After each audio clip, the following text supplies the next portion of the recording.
DRDO की तरफ से इंडिया के डिफेंस सिस्टम में एक ऐसा सिस्टम बनाया जा रहा है, एक ऐसा सिस्टम लॉन्च होने वाला है जिससे इस वक्त पूरी दुनिया हैरान हो रही है। तो ये मिसाइल के सुना है कि जो न्यूक्लियर मिसाइल है उसको तबाह करने के लिए ये बड़ा एक इम्पोर्टेंट चीज बनाई है हिंदुस्तान ने। बेसिकली इस सिस्टम में 2 एडीज शामिल हैं। AD-1 मिसाइल की रेंज 3500 किलोमीटर, AD-2 की रेंज 5000 किलोमीटर की है। बेसिकली इस सिस्टम से अगर इंडिया में कोई मिसाइल या कुछ भी एंटर होना चाहेगा तो ये सिस्टम उसको ट्रैक करेगा और इंडिया में एंटर होने से पहले ही उसे तबाह कर देगा। तो 5000 किलोमीटर दूर अगर कोई भी ICBM हो, आप उसको इंटरसेप्ट करके उसको तबाह कर सकते हैं। ये वाला सिस्टम बहुत ही खतरनाक और बहुत ही स्ट्रॉन्ग माना जा रहा है और इसकी तारीफ हमें पूरी दुनिया में भी देखने को मिलती है और ये प्योरली मेड इन इंडिया का बना हुआ है। वो लोग प्रॉपर्ली मेड इन इंडिया के बना रहे हैं और उनकी रेंज काफी स्ट्रॉन्ग हो गई है। लेकिन मुल्क जिस तरह के पेचीदा माशी मामला तो हालात में है, इससे अब बाहर कैसे निकलें? वो डरते नहीं है पाकिस्तान से। अब इंडिया वाले पाकिस्तान के पास है क्या डराने वाला। डीआरडीओ की तरफ से इंडिया के डिफेंस सिस्टम में एक ऐसा सिस्टम बनाया जा रहा है, एक ऐसा सिस्टम लॉन्च होने वाला है जिससे इस वक्त पूरी दुनिया हैरान हो रही है। बेसिकली इस सिस्टम में 2 एडीज शामिल हैं। AD-1 मिसाइल की रेंज 3500 किलोमीटर, AD-2 की रेंज 5000 किलोमीटर की है। बेसिकली इस सिस्टम से अगर इंडिया में कोई मिसाइल या कुछ भी एंटर होना चाहेगा तो ये सिस्टम उसको ट्रैक करेगा और इंडिया में एंटर होने से पहले ही उसे तबाह कर देगा, उसे खत्म कर देगा। ये वाला सिस्टम बहुत ही खतरनाक और बहुत ही स्ट्रॉन्ग माना जा रहा है और इसकी तारीफ हमें पूरी दुनिया में भी देखने को मिलती है और ये प्योरली मेड इन इंडिया का बना हुआ है। तो जिस तरीके से इंडिया आगे बढ़ रहा है, पाकिस्तान में भी डिफेंस के सेक्टर पर आधे से ज़्यादा बजट लगता है, लेकिन आज भी हम लोग अपनी डिफेंस के सेक्टर में भी मैन्युफैक्चरिंग नहीं कर रहे हैं। फगर भाई, ये जो मिसाइल है ये AD-2 है, ये मतलब ये फेज 2 बनाया है हमने। इसका फेज 1 पहले था जिसकी रेंज 2000 किलोमीटर थी। 2000 किलोमीटर में जो थी वो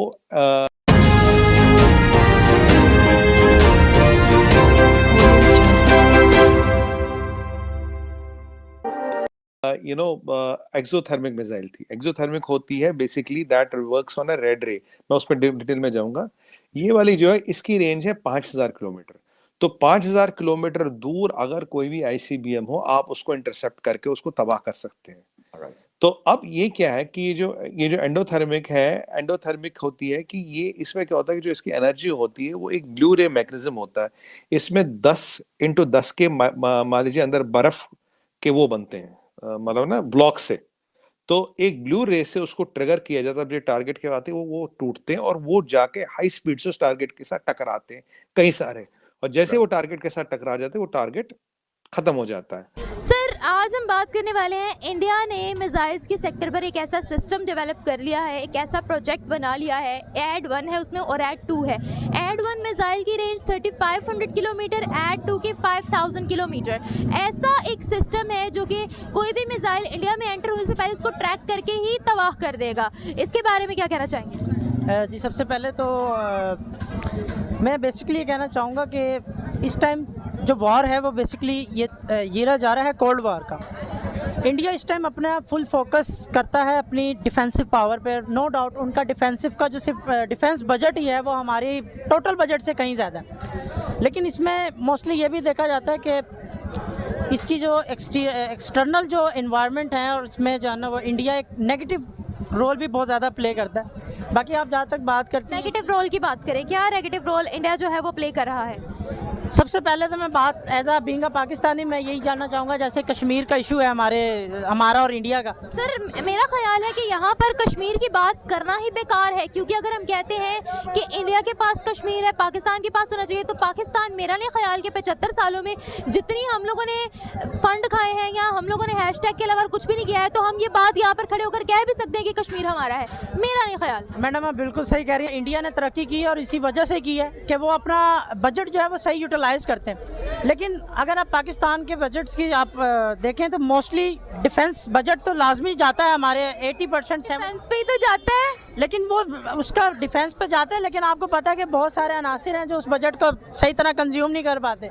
उसमें यह है कि देखें, अगर आपका जितना परसेंटेज बजट को जाता है, मेरे हिसाब से पाकिस्तान वो दुनिया का वाहिद मुल्क है जिसका 80% 80 to 89% बजट जो है वो डिफेंस में जाता है। फिर भी हम लोग जो है वो बाहर से चीज़ें इंपोर्ट करते हैं, हालांकि हमारा मुल्क का सबसे ज़्यादा बजट जो है वो डिफेंस पर ही लगता है।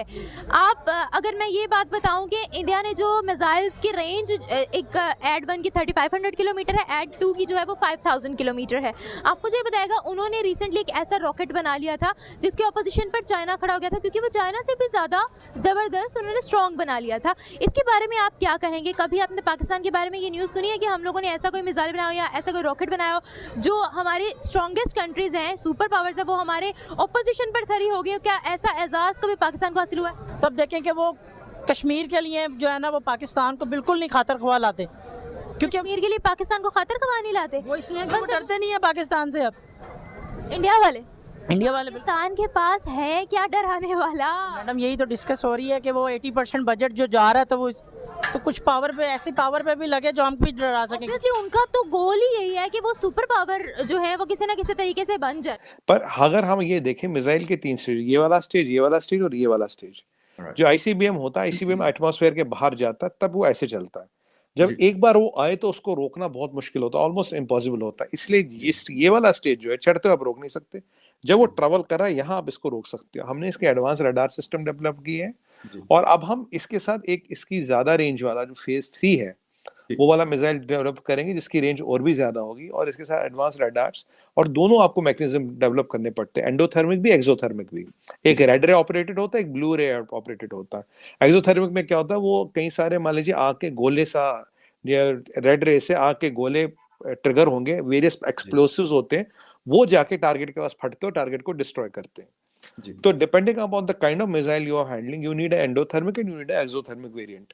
तो हमारे पास ये जो अभी 5000 किलोमीटर वाला है ये एंडोथर्मिक है, इसका एक लोअर वर्जन एक्सोथर्मिक है, पर एक तो उसको डेवलप करना है, एक इससे थर्ड फेज का मिसाइल डेवलप करना है, रडार सिस्टम डेवलप हो गए हैं, तो उसके बाद हमारे पास एक आईसीबीएम को रोकने का अपना इंडिजिनसली डेवलप्ड मिसाइल शील्ड आ जाएगा। जो कि ये S-400 और जो हमारे पास एग्जिस्टिंग मिसाइल शील्ड वगैरह है उनसे अलग है। इसका काम है सिर्फ आईसीबीएम्स को रोकना और बहुत ऊपर रोकना।